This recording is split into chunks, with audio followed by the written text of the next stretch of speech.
Mother of God, this state is one of the prettiest I ever drive through, along with one of the most infuriating I ever drive through. And there's a reason that I don't usually come out to Pennsylvania. Well, there's multiple reasons. The biggest reason I don't usually come out to Pennsylvania is because I hate the Turnpike system that goes from essentially Gary, Indiana, all the way to New York City. I despise the Turnpike. I don't care how well the tolls pay for the quality of the road. I don't like the Turnpike. I don't like it. I don't like how expensive it is, so I avoid it. Even though I've got a decent toll pass system, I've got the pre-pass with the Elite Pass transponder. It's a good transponder. I like it a lot. I've been using it, for years. But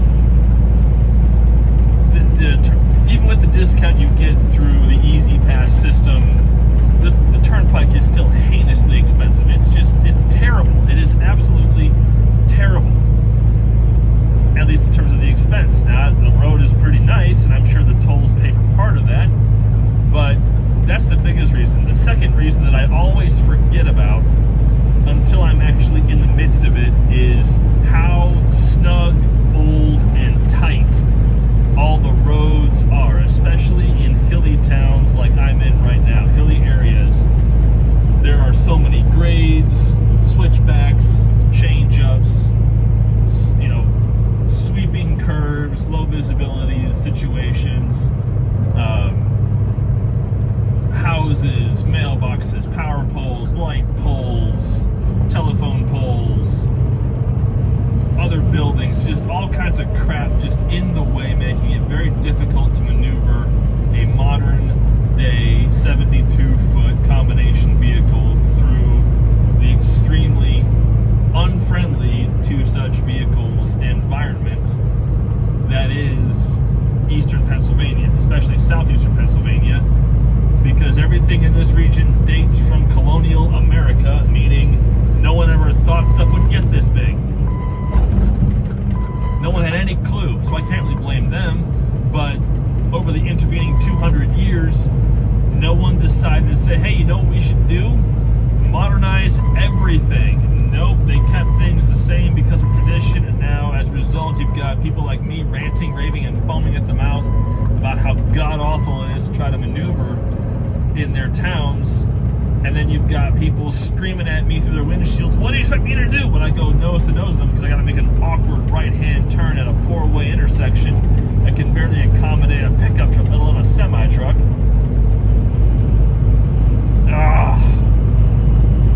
Looking out to my left here, I see these rolling hills of corn and bean fields. There's more farm to my right. It's beautiful. Pennsylvania is gorgeous if you're doing anything other than driving a semi-truck. If you're driving a semi-truck, this place sucks. It's awful. It's terrible. There is no good way to operate in this state. There just is not. And that's really unfortunate because I like coming to Pennsylvania, but I wish I was doing it in a vehicle other than a semi-truck because my Mustang would have a whole lot more fun in this state than my semi-truck does. But that's just me ranting, raving, and foaming at the mouth about just how old and tight and terrible everything is for modern semi-trucks. And it's unfortunate. Thankfully, I didn't realize it at the time. But when I was driving for Werner as a company driver, and I spent the first 14 months of my career as a trucker doing the Dollar Tree account with Werner, which essentially required me to maneuver full-size semi-trucks into and through and out of strip malls and strip mall locations that were not optimized for semi-trucks in any capacity in order to deliver product to individual stores. All of that practice over the course of those 14 months has instilled in me what I like to consider the necessary skills and patience to deal with these extremely tight situations when I would rather not.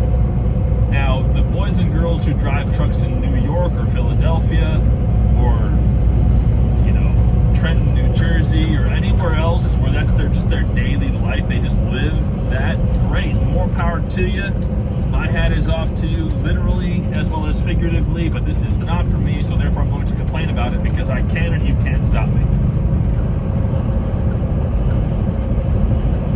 Now here's the full story. I had to pick up a load in a town called Boyerstown. It seemed like a really nice hamlet in the middle of roly-poly, hilly Pennsylvania.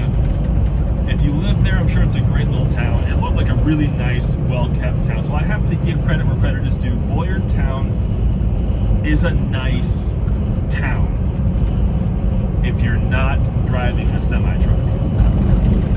Because when I encountered that poor woman screaming at me through her windshield, that was a situation compounded by two problems. The first problem is that she had actually overshot the white line when she had to come to her stop for the stoplight.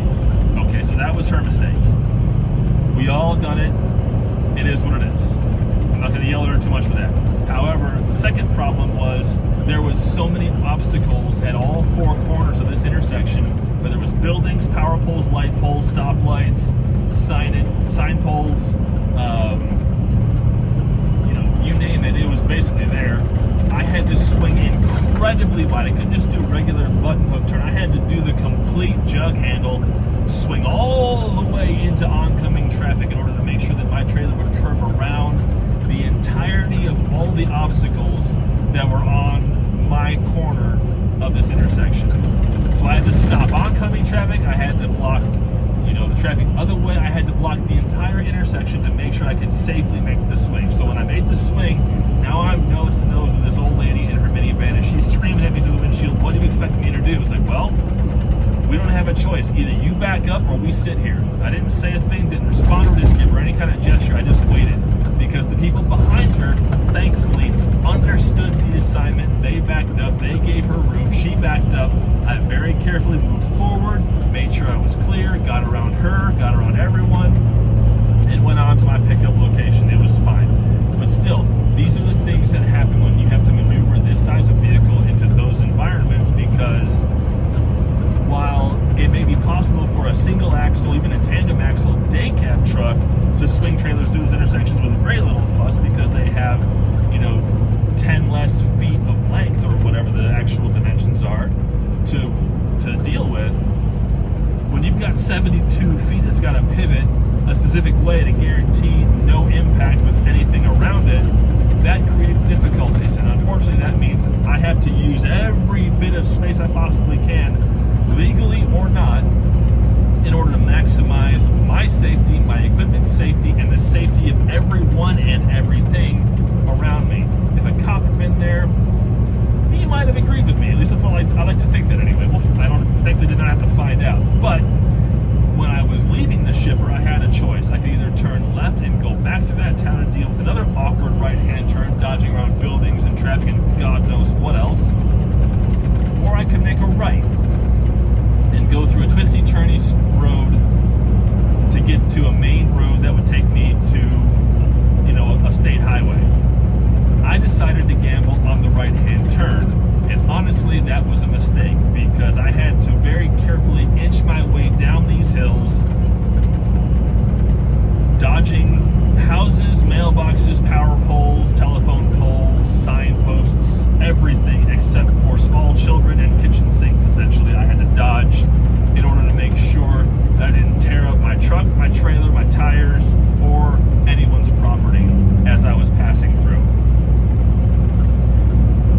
It was not fun. I mean, thankfully, I've had experience working in these kind of conditions where it's very tight, very narrow, very old, or just fraught with obstacles and peril everywhere you look. I mean, driving through Oregon this past March after a snowstorm, that was helpful because I had to get down some of those same narrow, tight grades in low gear without losing traction to make sure that I wouldn't end up blocking the whole road. At least that was in Oregon, but this, dry conditions in sunny Pennsylvania wasn't nearly as dangerous, but I still had to go slow just to make sure that people coming at me in the oncoming lane would have appropriate time to react to the fact, oh look, there's a gigantic brick wall in front of me, I better slow down. so that they wouldn't suddenly encounter me at speed through a curve. And there were a lot of curves, so I was creeping my way down the hills, more accurately, in order to make sure that people coming towards me in the oncoming lane would have